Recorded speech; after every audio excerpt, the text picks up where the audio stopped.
Bonjour et bienvenue sur le site du podcast Histoire en série, créé et animé par Nicolas Charles et Johan Chanoir.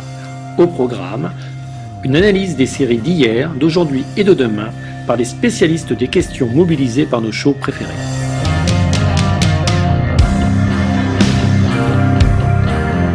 Histoire en série, c'est le podcast qui met en relation histoire, sciences humaines et séries.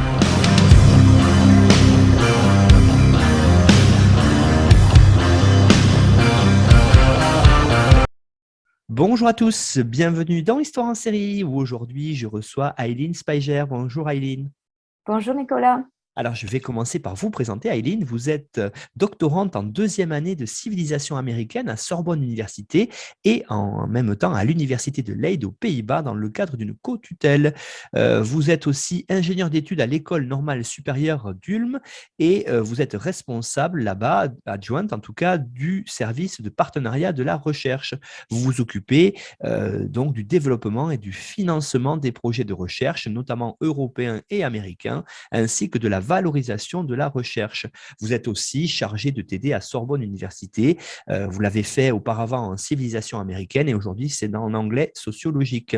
Vos publications en cours sont un manuel de civilisation américaine avec la maison d'édition Ellipse, dont on a mis les références sur notre site internet histoireensérie.com. Vous avez fait ce manuel en collaboration et aussi vous avez plusieurs articles de revue, dont un sur le The Journal of Early American History sur deux femmes interprètes dans la colonie de Nouvelle-Néerlande. Voilà, donc vous l'avez compris, chers auditeurs et auditrices, aujourd'hui avec Aileen, on va voguer, j'allais dire, vers les États-Unis et vers les États-Unis avant qu'ils soient les États-Unis, en tout cas vers l'Amérique du Nord, vers une série qui s'appelle Frontier. Alors peut-être Aileen, c'est aussi la tradition dans l'émission, avant de nous faire la présentation, peut-être expliquer aux auditeurs et auditrices pourquoi vous avez fait ce choix de cette série. Merci beaucoup Nicolas pour cette introduction. En effet, j'ai choisi cette série Frontières parce qu'il m'a attiré vraiment, parce que je travaille moi-même sur le commerce de fourrure et sur les relations entre les Amérindiens et les colons. Parce qu'en effet, la série que j'ai choisie, du coup Frontières, est un drame canadien historique sur le chronique du commerce de la forêt au Canada à la fin du XVIIIe et au début du XIXe siècle. Cette série, en plus, parle également de la compagnie de la baie de Hudson, qui est un sujet qui est absolument pas connu. Et quand je voyais que la série incluait des acteurs autochtones, cela m'a immédiatement attiré d'autant plus parce que cela reste quand même un peu rare. Aileen, cette série, justement, quelle est la terminologie quand on parlait, vous parliez de ces autochtones, justement, du Canada, comment est-ce qu'on doit les évoquer? Ben oui, en effet, c'est un peu compliqué et j'ai dû faire quelques recherches parce que je suis moi-même pas du tout spécialiste du sujet des autochtones. Moi-même, du coup, je fais vraiment des recherches sur les colons néerlandais et les nations amérindiennes. Donc, moi, dans mes recherches, j'utilise le mot amérindien, encore je écris en français, mais j'utilise notamment le mot Haudenosaunee quand je parle des Iroquois. Mais quand on est au Canada, le mot amérindien n'est pas vraiment utilisé. Donc, je me suis rendu compte qu'en fait, il n'y a pas un seul mot parfait pour désigner le peuple autochtone du coup au Canada. Et en effet, comme aux États-Unis, il n'y a pas un mot qui englobe tout le monde parce qu'il y a plus de 60 nations autochtones au Canada qui sont réparties dans environ 600 communautés. Néanmoins, et un peu en toute logique, du coup, il faudrait éviter les mots comme amérindien, indien, etc. Donc, on utilise autochtone qui est du coup utilisé pour désigner le premier peuple d'Amérique du Nord. Et la Constitution canadienne reconnaît 3 groupes de peuples autochtones au Canada. Donc, le gouvernement du Canada utilise encore un peu le terme indien dans des expressions réserves indiennes, mais il faut un vrai effort aujourd'hui de le remplacer par le terme Première Nation. Ensuite, on a les Inuits, qui sont le peuple habitant dans la région arctique, comme le Groenland et l'Alaska. Et enfin, il y a ce qu'on appelle en fait les Métis, qui sont les descendants des Européens et Premières Nations. À la base, ce nom est donné aux enfants nés de femmes cries et de commerçants de fourrure français. On n'utilise pas du tout le terme indigène en français, même s'il est utilisé en anglais par le mot indigenous, mais du coup, on utilise le mot autochtone qui est internationalement reconnu, notamment avec la Déclaration des Nations Unies sur le droit des peuples autochtones qui a été adoptée en 2007. Bien évidemment, et comme pour les Amérindiens, la meilleure chose est d'appeler chaque nation et non tribu, j'insiste là-dessus, par leur propre nom. Et c'est ainsi que j'utilise le mot Haudenosaunee pour désigner les Iroquois, parce qu'en fait, un peu pour Pour l'information, le mot Iroquois veut dire crotale en langue algonquin, qui était la langue de los Animis. Dans la série aujourd'hui, je vais utiliser le mot autochtone pour la plupart du temps, et quand c'est possible, j'utilise le nom de la nation concernée dans la série, qui est notamment les Cris. Alors, on va revenir sur cette série elle-même, Frontier. Peut-être commencer par nous la présenter, Aileen. Dites-nous où est-ce qu'on peut la trouver, où est-ce qu'on peut la regarder, quand est-ce qu'elle a été produite, le nombre de saisons. Faites-nous-en la présentation détaillée. Oui, en effet, la série a été créée du coup par Rob Blackie et Peter Blackie, et il s'agit de la première série scénarisée de Discovery Channel.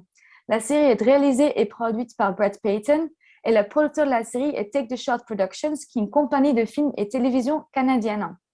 Donc, la série a été diffusée à partir de novembre 2016 et inclut 3 saisons qui sont tous disponibles sur Discovery Channel et sur Netflix.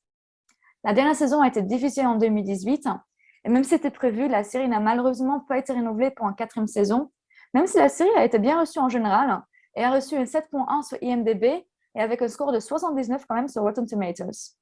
Frontier a eu au total 18 épisodes, 6 par saison avec environ 45 minutes chacun. Donc, c'est une série assez courte. La série inclut des acteurs assez connus comme Jason Momoa, qui est le star de Aquaman et de Game of Thrones, et qui joue le personnage principal. On voit également dans la série Zoe Ball, qui joue dans Downton Abbey, Alan Armstrong, mais aussi des acteurs un peu moins connus, et surtout tous canadiens presque, comme Landon Byron, Alan Holko et Catherine Wilder. La série inclut également des acteurs avec des origines autochtones, du coup, comme Jessica Matten, qui est une descendante de Red River Métis Cris, Tonto Cardinal, qui est assez connu et qui est cri et métisse, ou encore Kiowa Gordon, qui est un acteur Hulapai. La série a été filmée au Canada, notamment à Newfoundland, Nova Scotia et à Ontario, ainsi qu'au Royaume-Uni, à Cornwall et Northumberland. Aileen, Frontier, cette série, vous l'avez dit, hein, qui donc se passe en Amérique du Nord, plus spécifiquement au Canada. Peut-être ce serait le moment d'en faire en fait le résumé, le pitch. Hein. Qu'est-ce qui se passe dedans? Il se passe beaucoup de choses et c'est surtout une série, je tiens à le préciser, assez noire, où il y a beaucoup de batailles. Mais dans la série, en fait, depuis le début, on suit le personnage principal qui s'appelle Declan Harp et qui est joué par Jason Momoa. Ce personnage est à moitié irlandais, à moitié cri. C'est un bandit, il est hors la loi et en fait, il veut enfreindre le monopole tenu par la compagnie de la baie de Hudson qui est localisée à Fort James et qui est notamment très corrompue. Declan Harp mène une vraie croisade contre cette compagnie qui vient notamment de sa haine contre Lord Benton, qui est joué par Alan Armstrong, le commandant du Fort James pour qui Harp a travaillé dans le passé et qui est un peu comme son père de substitution. Cependant, Lord Benton l'a trahi dans le passé et a tué sa famille, sa femme et son fils. Et Harp souhaite donc prendre sa vengeance contre le commandant avec l'aide de l'Irlandais Michael Smith, qui est joué par Landon Byron et qui vient tout juste d'arriver de Londres. La série est racontée de différentes perspectives et se joue dans un monde où les négociations commerciales sont souvent accompagnées de batailles violentes et où les relations sont délicates entre les Autochtones et les Européens. La série réimagine l'histoire de ce commerce qui a pour longtemps servi comme un imaginaire collectif et principal concernant l'histoire et surtout l'identité historique du Canada. La série a donc lieu dans ce qu'on peut appeler un territoire contesté, ce qui implique que le territoire n'a pas encore été colonisé. Pour commencer, je vous souhaite un peu parler de la générique de la série qui, pour moi, montre dès le début de la dynamique. On voit d'abord, en fait, dans la générique, la carte de l'Angleterre, dans laquelle on voit des navires qui partent pour le Nouveau Monde. Cela permet aux spectateurs de situer la baie de Hudson et Fort James dans l'Amérique du Nord pour ensuite mettre sur cette carte 5 petites figurines qui représentent différentes parties de la série, qui sont déjà en conflit du coup l'un avec l'autre. Ils se pointent des armes et des haches. Chacun porte également le drapeau de leur parti respectif. Donc, on y voit en effet le drapeau de la compagnie de la baie de Hudson, un drapeau métis avec le signe de l'infini, un drapeau d'un commerce écossais, un drapeau américain, qui est le premier drapeau américain utilisé juste après la guerre de l'indépendance, et un drapeau français qui est utilisé avant la Révolution, le pavillon royal de la France s'appelle, et qui représentait la colonie de la Nouvelle-France. Aileen, justement, c'est vraiment, vous avez raison de commencer par ça parce que c'est un endroit, en tout cas, c'est peut-être un espace-temps moins connu ici en France, même si, effectivement, pendant longtemps, hein, le Canada, en tout cas, le Québec a été une colonie française hein, jusqu'au XVIIIe siècle et la perte de cette colonie au traité de Paris, qui a été donc conquis, cet espace par les Anglais, hein, on est dans ce moment-là. Alors, il y a différents personnages principaux dans cette série. La plupart sont ce qu'on appelle à l'époque des coureurs des bois. Qu'est-ce que ça veut dire, Aileen, cette expression-là? En fait, un coureur de bois, c'était un commerçant indépendant qui voyageait dans la Nouvelle-France et à l'intérieur de l'Amérique du Nord pour échanger avec les Premières Nations, notamment des objets européens contre les fourrures. Ils voyageaient par canoë et étaient là, en fait, où les commerçants habituels ne pouvaient pas aller du tout. La plupart d'entre eux, en fait, apprenaient les langues autochtones ainsi que leurs coutumes.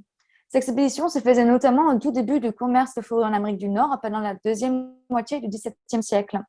Ensuite, le coureur indépendant était remplacé par le voyageur qui était financé par l'État et qui avait en fait des licences. Les coureurs de bois ont perdu leur importance au début du XVIIe siècle, même s'ils existaient encore un peu après. Et ces coureurs ont été développés ensuite comme une sorte de symbole et une mythe qui définit encore aujourd'hui l'histoire de la colonie, de la Nouvelle-France et du Canada. Le coureur de bois dans la série Frontières est représenté par le personnage Jean-Marc Rivard, qui représente un peu du coup le drapeau français dans le générique et qui du coup est un commerçant indépendant qui fait un peu de commerce avec d'autres Français et l'échange avec eux quand cela lui arrange. Et en effet, quand dans le premier épisode de la première saison, on lui demande pour qui il travaille, il répond pour aucun homme, mais pour le fleur de lys, ce qui est un peu l'image principale d'une coureur de bois. Je vais également parler un peu des autres personnages du coup principaux de la série. Et en fait, ce qui est intéressant avec cette série, qui ne change pas pendant ces 3 saisons, c'est une série qui est assez stable. Et du coup, ces drapeaux qu'on a vus dans la générique sont du coup ensuite repris par des groupes qui sont tous en compétition l'un avec les autres.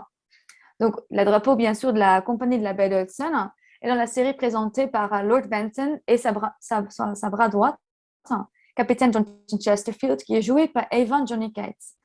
On a également le groupe de Harp qui représente le Black Wolf Company ou le Loup Noir. Et en fait, c'est un groupe qui est un peu mélange entre les autochtones et les alliés de Harp. Et notamment tenu par Michael Smith, le voleur irlandais, et Sokanon, la belle-sœur de Harp, qui est une femme Ojibwe.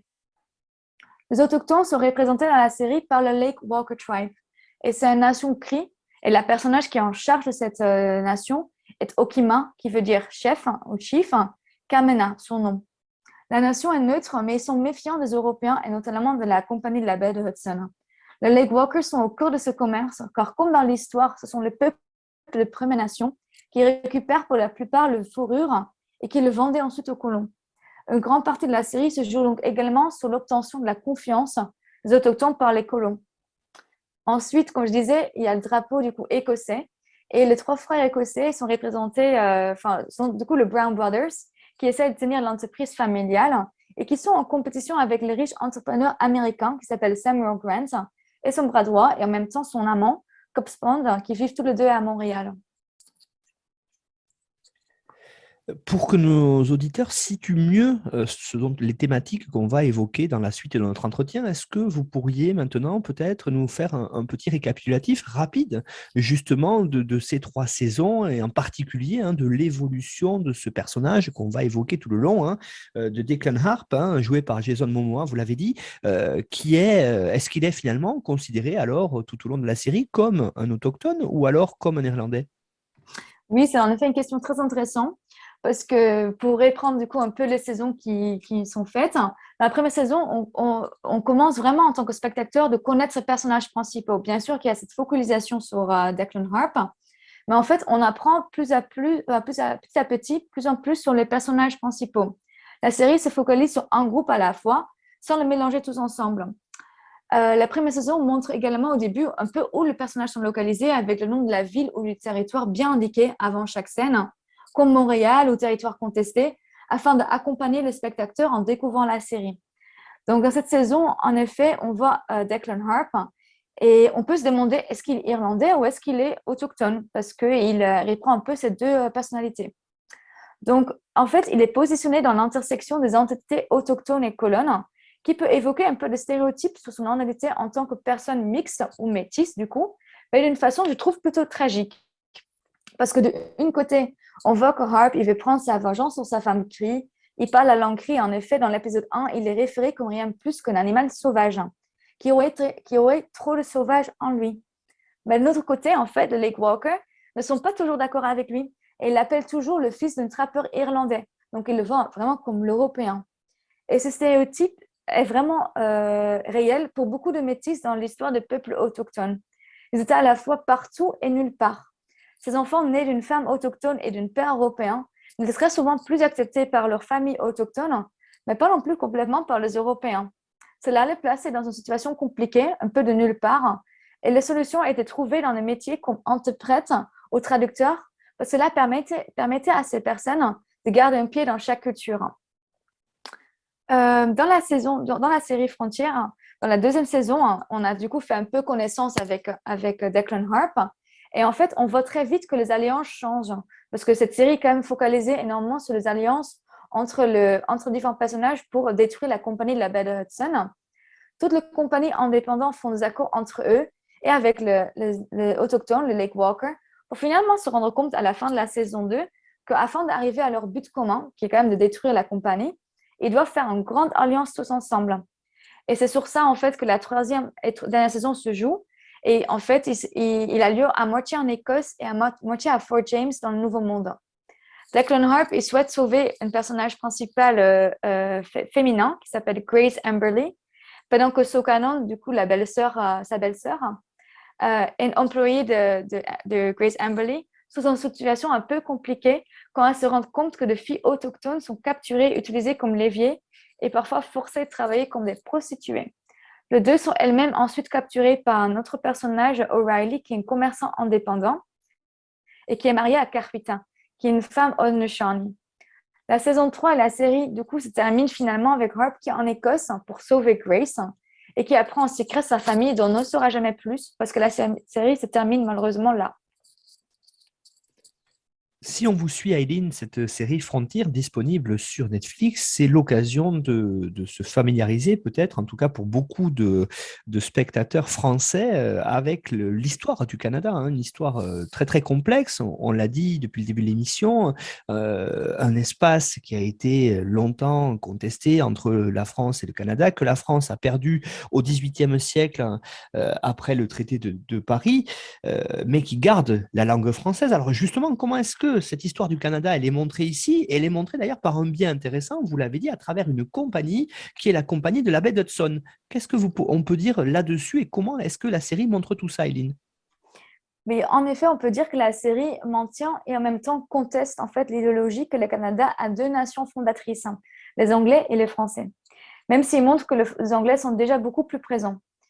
En fait, le seul personnage français de la série, du coup, qui s'appelle Jean-Marc Guevard et qu'on a vu auparavant, qui est le montre que les Français sont de plus en plus rares dans le Nouveau Monde et qui se trouvent à l'écart du commerce de fourrure. Jean-Marc Rivard opère seul la plupart du temps, mais il devient dépendant des autres compagnies pour faire du commerce. Rivard représente pour moi en effet le déclin de la puissance française du territoire et en fait, il se montre nostalgique de la période de la colonie de la Nouvelle-France.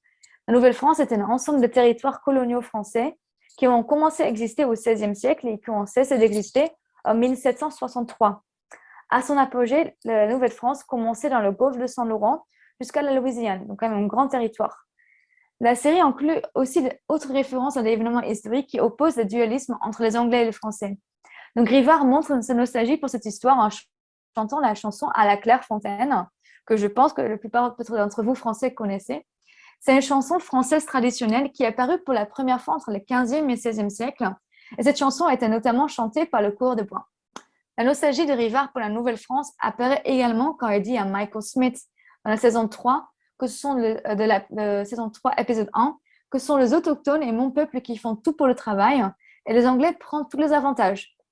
Dans la même saison, il y a également Lord Benson, pour sa part, qui critique l'arrivée de Français dans la commerce de la compagnie de la baie de Hudson, parce que les Français, du coup, ensuite, ils ont intégré cette compagnie, en les appelant une peste misérable, en disant qu'ils utilisaient des rogues ignorants qui compromettent nos activités. Plusieurs références sont faites dans la série à la loi française, qui veut dire du coup l'acte de Québec de 1774, notamment par Seymour Grant dans la saison 3. Néanmoins, dans la série, la représentation des Anglais de l'Angleterre qui arrivaient dans le Nouveau Monde, mais également des Irlandais et des Écossais, est pour moi très réaliste. Il y a de petites références faites par-ci, par-là.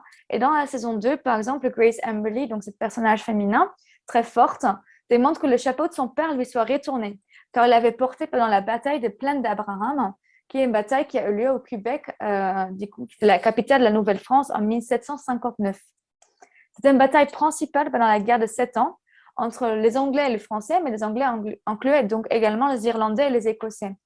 Le père de Grace Amberley, qui est donc un personnage écossaise, porte ce chapeau pendant qu'il faisait partie des 78e Fraser Highlanders.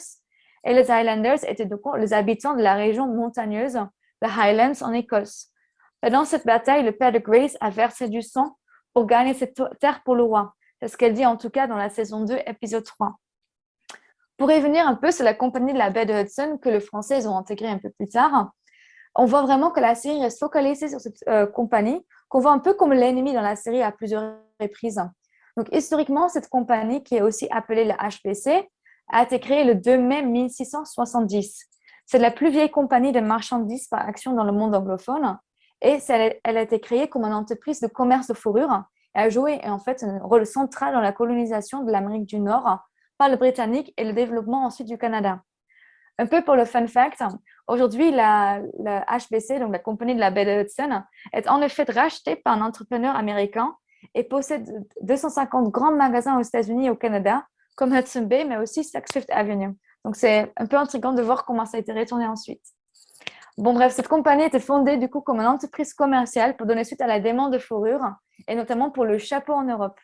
Donc, il y avait 2 commerçants français, Médard Chouard des Grosseilliers et Pierre Esprit Radisson, qui était le premier à proposer une compagnie pour accéder à l'intérieur du continent américain via la baie de Hudson pour avoir un meilleur accès aux fourrures. Quand ils n'ont pas obtenu le soutien de la France pour le faire, les 2 sont allés en Angleterre et ont convaincu le prince Rupert de soutenir l'entreprise et ils deviennent donc le premier gouverneur de la compagnie. Les premiers navires sont partis en 1668 et la charte royale a donc été proclamée le 2 mai 1670. Ceux qui partaient avec le navire de la HBC avaient le droit mondial et le droit exclusif de la commerce dans la rivière qui rentrait dans la baie de Hudson et la région s'appelait la terre du prince Rupert. La HBC était très dépendante des peuples autochtones qui faisaient le piégeage, qui s'appelle du coup en anglais le trapping, parce qu'ils posaient des pièges. Ces piégeages avaient lieu pendant l'automne et l'hiver, quand le peau de castor était de meilleure qualité. Pendant l'été, ces autochtones voyageaient au poste de traite pour échanger le peau contre les objets, comme des armes, des textiles, mais aussi la nourriture. Et parmi les choses échangées, on trouvait les fameuses couvertures à points qu'on trouve toujours aujourd'hui au Canada. Et très souvent, en fait, les autochtones étaient des intermédiaires pour les nations qui habitaient plus loin dans le territoire. Ensuite, pour standardiser les échanges, la HBC a introduit des jetons pour appliquer les normes de commerce. Et en fait, ces jetons s'appelaient des made beavers et une pièce correspondait à une seule peau de castor, mâle et adultant. Ces jetons sont par ailleurs visibles dans le générique de la série Frontières et les figurines sont positionnées au-dessus dans la générique. Avec les jetons, on voit également déjà un peu le déclin de la compagnie quand Michael Smith refuse dans la saison 2, épisode 1, d'accepter des jetons pour ses peaux de castor parce qu'il veut en fait avoir de l'argent à la place. Il indique que les jetons n'ont aucun valeur dans le territoire et refuse donc de donner ses fourrures et part avec. Ce commerce de fourrure avait à son tour un grand impact également sur le peuple autochtone. Parce qu'en effet, à cause de ce commerce, beaucoup d'Autochtones abandonnaient leurs coutumes et économies traditionnelles et devenaient dépendants du commerce avec les Européens et notamment des produits que le commerce leur donnait. De communautés autochtones se relocalisaient et vivaient ensuite dans des régions plus loin de leur territoire habituel pour trouver plus facilement les animaux pour obtenir le peau et pour affirmer leur position dans le commerce. Ce mouvement de délocalisation et de compétition pour les objets européens entraînait ensuite des conflits entre les peuples autochtones. Au-delà de ça, les Européens ramenaient avec eux, bien sûr, aussi plusieurs maladies comme la petite variole qui a tué une grande partie des nations de premiers peuples. Vous nous parlez des premiers peuples, justement, ces peuples autochtones, qui sont-ils dans cette série, hein? Vous avez parlé des Cris notamment. Comment sont-ils représentés? Et puis aussi, finalement, ce que voient les spectateurs, est-ce que réellement les scénaristes et surtout les gens qui sont occupés du casting sont allés chercher des descendants de ces peuples-là qui vivent encore aujourd'hui au Canada? Oui, en effet. Du coup, le premier peuple dans la série qu'on voit le plus souvent en tout cas, sont le Lake Walker Cree. Ce n'est pas une vraie nation, c'est une nation un peu imaginée, mais c'est basé sur les Cris qui sont un vrai peuple autochtone et vraiment un peuple très très grand au Canada. Dans la série, ils utilisent l'autodésignation, ils disent pas souvent Cri, mais dans le sous-titre en tout cas, ils disent Nehinois ou Nehia, qui est leur nom en langue algonquin, en langue Cri. La Première Nation Cri occupe aujourd'hui le territoire dans la région sépartique de l'Alberta jusqu'au Québec. La population des Cris aujourd'hui est environ 317 000 et il y avait environ 95 000 personnes qui parlent encore la langue Cri au début du XXe siècle. Il y a différentes communautés Cri au Canada. On a par exemple le Cri de Bois, le Muskogène et les Cris de la baie de James qui parlent dans tous notre dialecte. Et je pense notamment pour ça que la série Frontier a choisi d'utiliser une nation imaginée, le Lake Walker, pour faire référence un peu à toutes ces communautés différents Cris qui existent encore aujourd'hui au Canada. La langue Cri, comme je le disais, c'est une langue algonquienne, soit en famille de langues parlées en Amérique du Nord par plusieurs nations, comme le Cheyenne, le Blackfoot, le Mi'kmaq, mais aussi le Delaware, qui sont donc un peu partout aujourd'hui au Canada et aux États-Unis. Dans la série, les Cris sont guidés par Okima Kamena, qui est jouée donc par Tonto Cardinal, qui est une actrice Cri et qui est assez connue au Canada. C'est une femme chef et Kamena souhaite maintenir la paix dans la série, mais elle insiste également sur la souveraineté juridique quand celle-ci est contestée. Elle se dispute notamment avec Michael Smith quand il met les Cris dans une position difficile en saison 3 et lui dit qu'il ramène la violence de l'homme blanc et à son peuple. Même si Michael travaille pour le loup noir de Harp, elle lui dit que faire du commerce avec lui ne sera sans doute pas si différent que le faire avec la HPC. Dans la série, une autre peuple première qu'on voit sont les deux personnages Inuits. Ils n'ont pas énormément de temps sur l'écran, mais on le voit dans environ 2 épisodes. Comme déjà évoqué, les Inuits sont un peuple autochtone qui vivent donc dans la région arctique. Il y a environ 150 000 Inuits qui vivent dans le Groenland, le Canada et les États-Unis. Il faut savoir quand même si historiquement les Inuits étaient désignés comme les Esquimaux. Aujourd'hui, ce terme peut être considéré comme péjoratif et il faut mieux pas l'utiliser. Dans la saison 2, Harp est aidé par un chasseur Inuit et sa fille, Nevi, qui l'ont soigné pendant qu'il fuyait lui-même, le chasseur de primes. Dans le premier épisode de la saison 2, il y a une histoire d'origine Inuit qui est racontée, qui est une histoire narvale. À la fin de l'épisode, on voit que l'histoire était inspirée d'un court film d'animation qui s'appelle Lumajuk, qui est écrit et produit par Aletea Arnakuk-Baril, qui est une femme inuite. Le film, qui a gagné plusieurs prix au Canada, est une adaptation d'une histoire inuite traditionnelle qui parle de la vengeance. L'histoire est modifiée dans la série, mais apprend à Harp qu'il ne doit pas se laisser consommer par sa vengeance et qu'on peut seulement briser le cercle de la vengeance en pardonnant les gens, qui est du coup vraiment aussi le moral de l'histoire traditionnelle inuite. Les deux personnages inuits sont joués par des acteurs inuits. Donc, le chasseur est joué par Natar Unkalak, une acteur et artiste assez connue au Canada quand même. Et sa fille est jouée par Inuit Naklinik Amagoalik, une jeune fille. Je pense aussi que dans la série, il y a une remise en question de l'histoire coloniale. Parce que dans la série, on voit plusieurs références colonialistes qui sont faites par les Européens et les Autochtones. Comme déjà évoqué, Harp est souvent lui-même désigné comme un sauvage. Dans un monologue que je souhaiterais prendre ici, et qui est délivré par Lord Benson quand il capture Harp, cette notion colonialiste ressort vraiment. Donc, dans la saison 1, dans l'épisode 5, Lord Benson dit à Declan Harp, « Non, mais c'est trop facile pour toi de me blâmer. Je ne détruis pas ce monde. J'apporte la lumière dans l'obscurité avec des dons de la civilisation. Je soulève la terre et son peuple. Cela nécessite de la violence, oui. C'est un endroit brutal.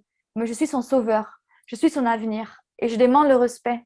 Dis-le-moi, Declan. Pardonne-moi, père, car je te fais du tort. » Donc, ce monologue, pour moi, fait référence à tous ceux qui pensaient que les Amérindiens ou les Autochtones, ou même les Aborigènes en Australie, étaient dans l'obscurité, l'état sauvage, et que le devoir des Européens était de leur apporter la civilisation, la lumière, afin de les rendre comme eux.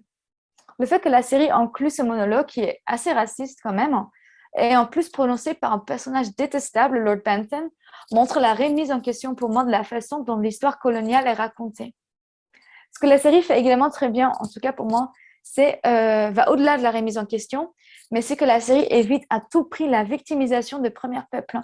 Ils ont leur propre pouvoir ou agentivité et insistent sur le fait que les autochtones ne sont pas seulement des témoins ou spectateurs de leur destin. En effet, l'actrice qui joue Sokanon, qui est du coup elle-même autochtone, dans la série, explique qu'elle était fière de pouvoir représenter une femme amérindienne forte, une vraie carrière, qui n'est pas la femme amérindienne typique avec laquelle on associe souvent, par exemple, Pocahontas, celle qui sauve l'homme blanc ou le sauvage noble. Au contraire, Sokanon a ses propres causes et standards et sa propre intégrité. En effet, c'est elle qui mène souvent la bataille, etc. Et quand dans la saison 1, Harp lui dit de ramener Michael pour fuir, sa réponse est « mais en fait, Michael va me ralentir ». Et dans la série, elle est mise au même niveau, voire au-dessus des guerriers hommes. La série, du coup, pour moi, essaie vraiment de montrer une image un peu plus nuancée des Autochtones et leur pouvoir d'action, et les représente vraiment comme une troisième nation fondatrice au Canada, ce qui est bien évidemment plus que normal. C'est également appuyé par le fait que les personnages autochtones sont donc joués par des acteurs autochtones, et ça indique également un peu de changement de paradigme. En effet, Hollywood n'a pas toujours utilisé des acteurs autochtones pour le personnage amérindien ou autochtone, notamment dans le passé. Je trouve quand même qu'au XXe siècle, des efforts ont été faits, notamment dans des films un peu connus comme Twilight ou Danse avec le loup, mais ce n'est pas toujours le cas. Par exemple, dans une autre série Netflix que je souhaite mentionner rapidement, qui s'appelle Unbreakable Kimmy Schmidt, un des personnages principaux, Jacqueline Voorhees, en plus d'origine néerlandaise et mohawk, est en fait jouée par une actrice, Jane Krakowski, et c'est une femme blanche sans origine amérindienne. Donc on voit un peu que parfois c'est un peu raté. Dans Frontier, tous les personnages autochtones sont joués par des acteurs qui ont d'origine autochtone, même si ce n'est pas toujours l'origine ou la nation dans laquelle ils vivent eux-mêmes au Canada. Même le personnage principal, finalement, Jason Momoa, il est lui-même hawaïen. Il a également des origines Pawnee. Mais ce qui est très intéressant, c'est que c'est un acteur qui est très impliqué dans ses origines et sa culture hawaïenne. Et au-delà, en fait, il s'est investi dans des causes amérindiennes, comme récemment dans les manifestations contre le Dakota Pipeline, les oléoducs qui ont commencé en 2016. En règle générale, je pense que c'est également important de mentionner que la série était bien reçue par les Autochtones. Et c'est aussi, je pense, parce que les consultants créatifs de la série étaient en fait des femmes des femmes autochtones. Donc, d'une côté, on a elle, Maija Theophilus, qui est une femme Blackfoot et Sami. Et on a Jackie Hokimawit, qui est une femme Muskogee Cree. On a également le site internet et journal d'actualité qui est très connu au Canada et aux États-Unis, qui s'appelle Indian Country Today, qui parle de la série Frontière avec le titre « Jason Momoa rend justice aux Autochtones en égorgeant l'armée britannique dans la série Netflix Frontière », qui est quand même assez drôle. Vous évoquez, là, en parlant de ces peuples autochtones, Aileen, le rôle des femmes. D'ailleurs, vous avez parlé de plusieurs femmes dans cette série, c'est très intéressant. Alors, comment est-ce qu'on voit les femmes, et en particulier les femmes autochtones, dans la série Frontières? Oui, en effet, les femmes sont très bien représentées dans cette série. C'est aussi ça qui m'a attiré le plus quand j'ai commencé à le regarder. Donc, je commence d'abord à parler un peu de deux femmes européennes qui sont très fortes dans cette série, pour ensuite m'attarder vraiment sur les femmes autochtones. Donc, en fait, il faut quand même dire qu'une grande partie de la littérature ethno-historique sur les échanges culturels et économiques en Amérique du Nord s'est toujours concentrée sur les hommes amérindiens ou commerçant avec le colon européen masculin. Donc, la plupart des sources primaires sur le début de l'Amérique ont été écrites du coup par les hommes euro-américains, et notre compréhension des femmes des colonies est presque exclusivement façonnée par une perception masculine de ces dernières. Cependant, les femmes autochtones et européennes dans l'histoire avaient une place bien définie dans les colonies, en particulier lorsqu'il s'agissait de faire des affaires et du commerce. Pour moi, la série Frontières représente vraiment ces rôles importants de ces femmes. Donc, on a par exemple Grace Amberley, qui est en fait une femme écossaise et qui est propriétaire de sa propre ale house ou taverne. Et c'est une femme vraiment d'affaires. Elle est très présente dans les négociations avec les hommes. C'est elle qui tient la taverne et c'est elle qui décide ce qui se passe. Même si dans certaines colonies dans l'histoire, les femmes avaient plus de possibilités qu'en Europe, je pense notamment à la colonie de la Nouvelle-Irlande, où les femmes étaient vraiment encouragées à former à être propriétaires des entreprises, ce n'était pas en fait si commun que ça dans les colonies britanniques et françaises. C'est pour ça que c'est aussi intéressant que Grace Amberley, elle reprend vraiment ce rôle. Elle a ses principes, elle refuse de porter une robe, et quand elle à un moment donné, elle va marier en fait Captain Jonathan Chesterfield pour sauver Harp, elle refuse de coucher avec lui. Et cette protection en fait de son corps est ensuite reprise souvent dans la série parce qu'elle maintient la position que sa taverne n'est pas une maison close Et à chaque fois qu'il y a des hommes qui essayent de mettre la main sur les femmes, elle les protège à toute force. Dans la saison 1, elle indique également à Imogen, qui est une ancienne prostituée, qu'afin d'obtenir les informations des hommes, on peut utiliser son corps, mais en fait, on n'est pas obligé de coucher avec les hommes. Mais il faut juste pas le dire aux hommes. Donc, c'est vraiment quelqu'un qui utilise son intelligence et en fait sa position en tant que propriétaire pour obtenir ce qu'elle veut. Néanmoins, on voit également en fait que cette position n'est pas toujours tenable. Quand on a dans saison 2, elle doit s'éloigner de sa taverne, quand elle doit prouver à Chesterfield que son père lui a légué la taverne, ce qui montre en fait qu'elle limite quand même à son pouvoir. Néanmoins, je tiens quand même à souligner que dans saison 2, et elle est considérée vraiment comme une femme forte, même par les autres personnages, quand Jean-Marc Guévard la qualifie comme un homme dans l'âme, dans la saison 2, épisode 4. Une autre femme forte, même si on a peu du mal à l'apprécier en tout début de la série, c'est donc Elizabeth Carruthers. C'est une femme qui, après le mort de son mari, reprend l'entreprise du commerce de fourrure et en fait, elle refuse de se marier. Elle est notamment en compétition avec du coup Samuel Grant, qui lui indique dans la saison 1 qu'elle est une femme dans un monde d'hommes et ce dont elle a besoin de plus que tout, c'est d'un homme. Elle refuse de se marier, mais elle se rend compte un peu plus tard qu'elle n'a pas vraiment de choix, quand aucun prospecteur lui parlera sans avoir un mari à côté. Elle décide alors plus tard de se marier avec un des frères Brown, qui est un peu comique parce qu'en fait, elle laisse les deux frères se décider entre eux qui sera son mari. Après des situations délicates qui ont presque mis fin à son entreprise, elle indique à son assistante, qui est un peu vue comme une servante, qu'elle aurait besoin d'avoir des preuves, car sinon elles seront renvoyées comme étant simplement une femme et sa servante noire qui ne peuvent pas gérer les affaires. Donc il y a même par le personnage féminin cette remise en question de on est quand même des femmes, on ne peut pas tout faire. On a des personnages qui sont un peu moins centraux, mais aussi intéressants. Donc, on a Mary, qui est jouée par Brianne Hill, qui est dans la taverne et qui, tout au long de la série, garde l'autonomie sur son corps. Elle est un peu innocente, mais dans la saison 2 et 3, elle devient de plus en plus importante et violente parce qu'elle agit comme une protectrice pour les filles autochtones qui sont kidnappées et tue en fait sans cesse des hommes qui touchent aux filles autochtones. Une autre position intéressante, mais un peu différente, est tenue par Chalk, jouée par Catherine Wilder, qui se déguise en fait comme un garçon afin d'obtenir l'anonymat sur le bateau qui a pour destination Londres. Ceci montre que se déguiser en tant qu'homme, notamment sur le bateau, était parfois la solution la plus sécurisée pour les femmes. En ce qui concerne les femmes autochtones, c'est comme un peu mon sujet de recherche. Je trouvais ça vraiment intéressant comment elles étaient représentées dans la série. J'ai déjà parlé du coup de Sokanon, mais ce qui est intéressant va au-delà de son personnage autochtone. En effet, en tant que femme, c'est elle qui mène la bataille contre les Européens à plusieurs reprises et c'est elle qui reprend les décisions aussi.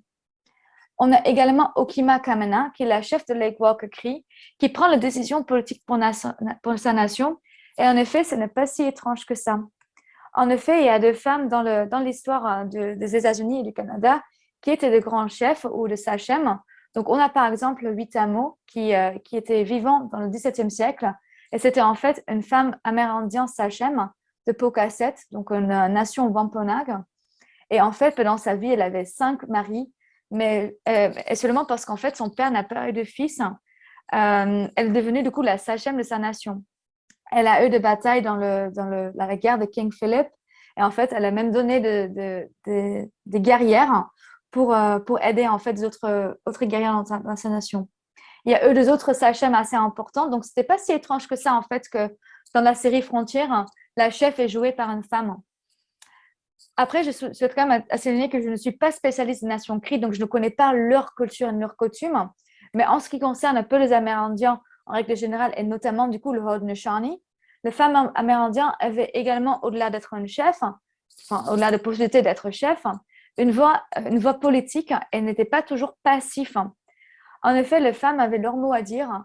Et comme le souligne l'historienne Mohawk, elle s'appelle Kahente Horn-Miller, les femmes Haudenosaunee avaient un droit de veto sur la guerre et l'utilisation des terres et la sélection de représentants diplomatiques. Même si les femmes ne pouvaient pas toujours vraiment être au conseil des aînés, elles pouvaient nommer des aînés et influencer les décisions du conseil.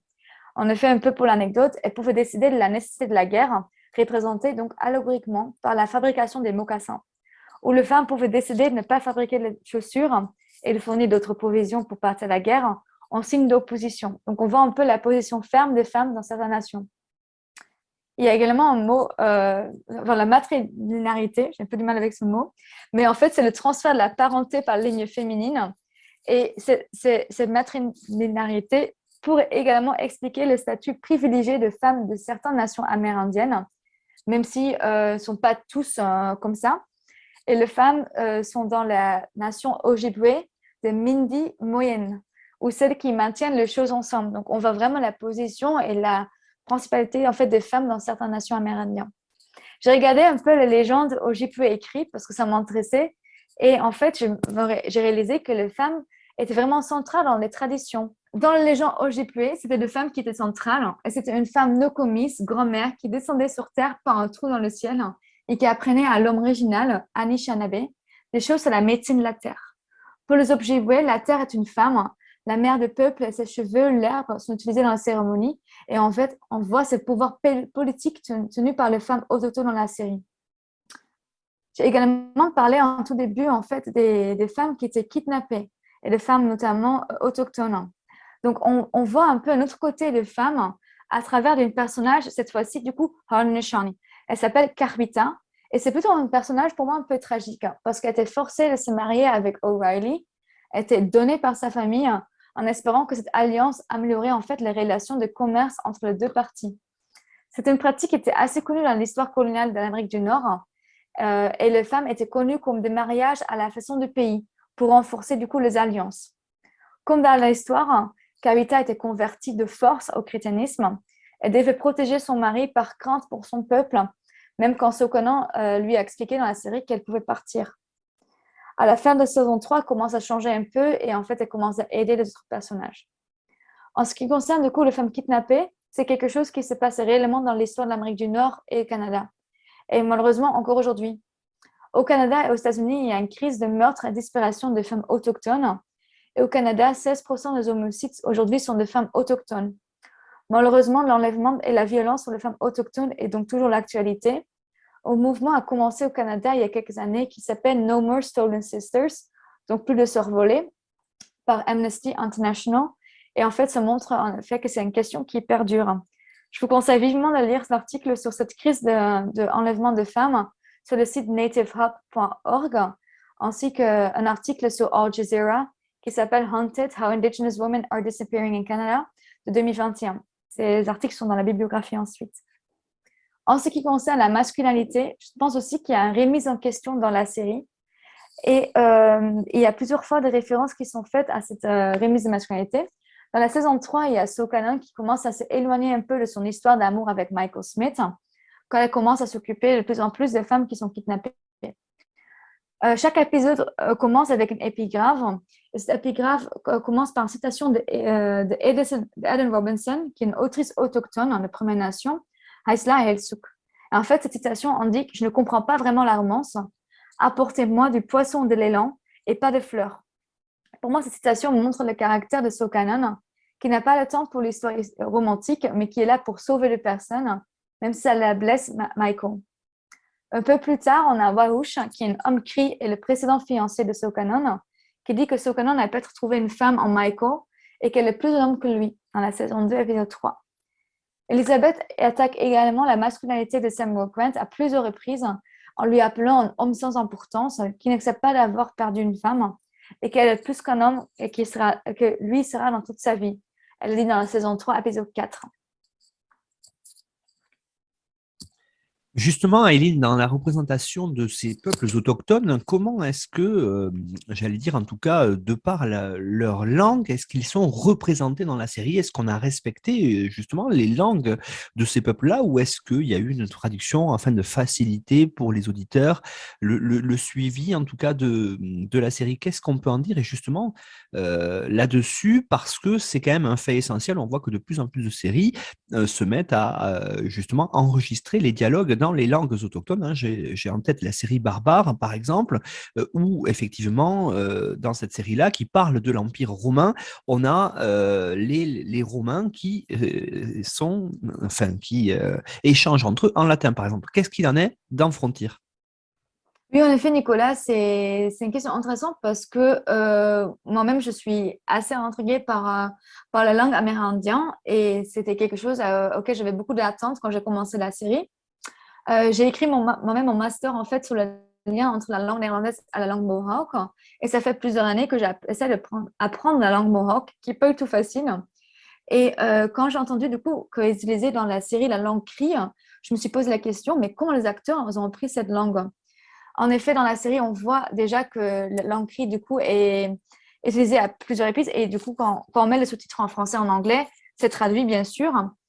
Mais j'ai pas vraiment des questions pas de réponse à ma question qui était comment les acteurs ils ont appris cette langue. Néanmoins, Jessica Matten, qui du coup joue Sokana dans la série, expliquait dans un entretien, enfin dans une interview, qu'elle a dû apprendre 2 langues autochtones pour la série. Donc dans la série, on entend le Ojibwe et l'écrit. Et en fait, ça reflète donc pour elle les 2 origines de Sokanon, qui est une femme Ojibwe, mais elle grandit parmi les métis, l'écrit les Européens. La langue autochtone est du coup utilisée vraiment à plusieurs reprises, et notamment également dans le titre des épisodes, et chaque saison reprend un titre en langue autochtone. Donc, on a l'épisode 3 de la saison 1 qui est appelé Muskogeek Esquejou. Et je n'ai pas trouvé malheureusement de définition pour le mot Esquejou, mais je pense que ça veut dire conseil ou association de Muskogee, qui est un conseil représentant les Premières Nations Cri Ontario aujourd'hui. Dans cet épisode, ça fait un peu référence du coup à un conseil parce que Okima-Kamana hésite à mener une guerre contre les Européens, mais elle préfère en fait écouter les explications de Malcolm Brown et de Declan Harp d'abord, qui ont été piégés un peu par Lord Benson. Quand Mashk, qui est une guerrière, crie assez violent, il arrive à presque tuer Malcolm Brown. Okima-Kamana lui dit que c'est une décision pour les Esquejou. Donc ça reprend le titre de l'épisode. Donc dans la série, c'est transcrite par Iskewak, qui est du coup la transcription phonétique du mot Esquejou, qui veut dire conseil. Elle finit par dire que Mashk se comporte comme un Européen en ne parlant pas avec son peuple afin de prendre une décision. Dans les nations amérindiennes autochtones, les décisions ne sont jamais prises seules et c'est le chef de la série Okima qui décide avec les autres chefs si une guerre va être menée ou pas. Ce qui n'est historiquement pas entièrement correct est-ce que Okima Kamena dit à Mashk que s'il laisse partir les 2 hommes sans les tuer, elle donne en fait le droit à Mashk d'être Okima. Dans les nations amérindiennes et autochtones, l'Okima était en règle générale élu par d'autres membres ou c'était par ligne de descendance et pas par une seule personne comme ça. Mais bon. L'épisode 6 de la saison 2 donc, reprend également un mot autochtone qui est Kitom Takioto Maekum, qui veut dire le retour de l'eau. Je trouve ça un peu dommage quand même qu'ils ne donnent pas vraiment d'explication de ces mots choisis et notamment de la langue ou dialecte utilisé parce que c'est très facile de dire que c'est cri, mais comme je disais avant, il y a énormément de dialectes différents de cris. C'est par ailleurs un des seuls reproches un peu que j'ai à faire pour la série à ce niveau, c'est quand on regarde la série avec le sous-titre en anglais, il est souvent indiqué native singing ou talking au lieu d'indiquer la langue qui est vraiment utilisée. Donc, pour une série qui a fait l'effort d'apprendre à ses acteurs qui jouent de parler la langue autochtone, que ce n'est pas facile, je peux l'attester moi-même, apprendre la langue autochtone est vraiment compliqué, un peu plus d'attention aurait pu être donnée en fait à la distinction entre la langue parlée. Et surtout, parfois, on a l'impression, et ça c'est vraiment dommage, que le personnage autochtone sont encore en train de parler, mais qu'il n'a plus de sous-titres.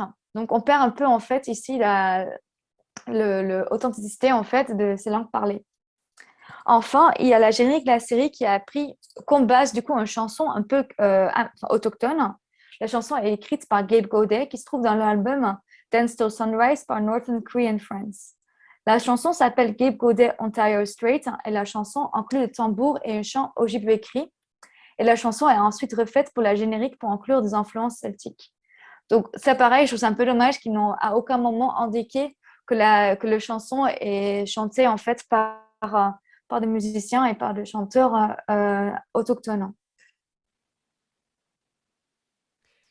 Aline Spagère, on arrive au bout de cette émission. Qu'est-ce que finalement les auditeurs et les auditrices doivent retenir sur la série Frontier selon vous? En gros, je trouve que la série, c'est une série populaire qui n'est pas à l'abri des questions sur la réalité de l'histoire qu'elle représente. Et en fait, la série reste pour moi quand même un drame avec de multiples batailles et guerres entre les différents partis.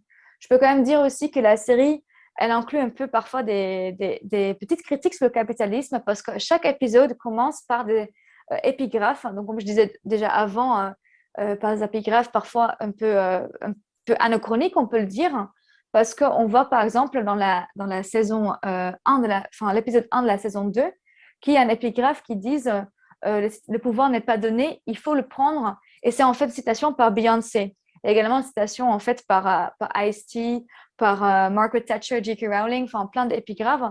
Donc c'est quand même une série qui remet un peu en question aussi le capitalisme.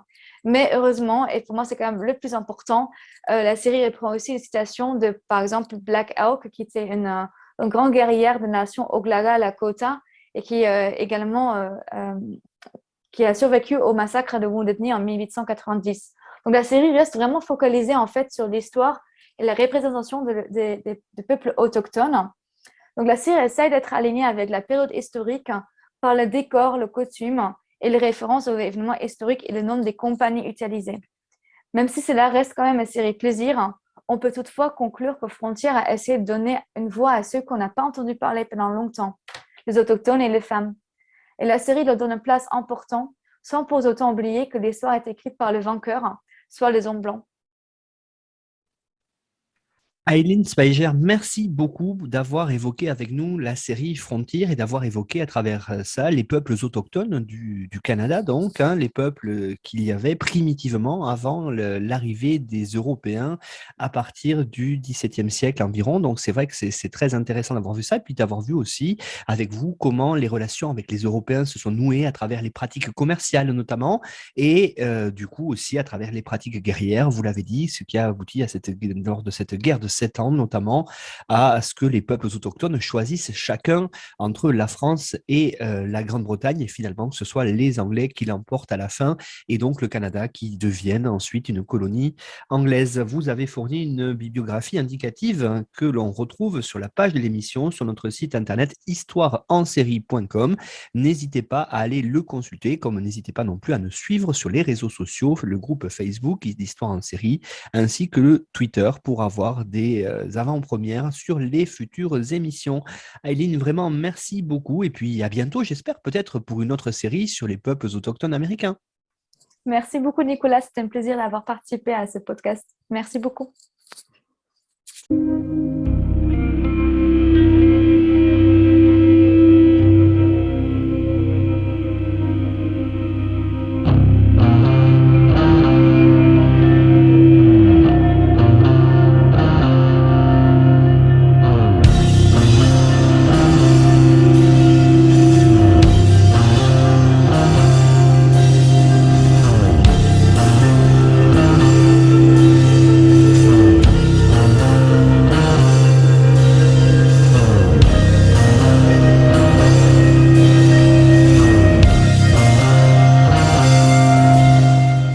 Retrouvez-nous sur Twitter @Histoire en série pour connaître le programme à venir ainsi que des conseils bibliographiques.